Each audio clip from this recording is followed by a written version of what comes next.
sogno no, non può aspettare più.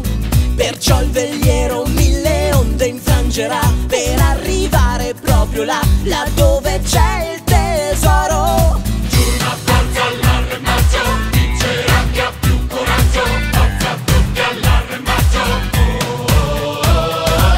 C'è un bastimento a pieno carico laggiù e da babordo l'hai avvistato pure tu. Per un pirata questa è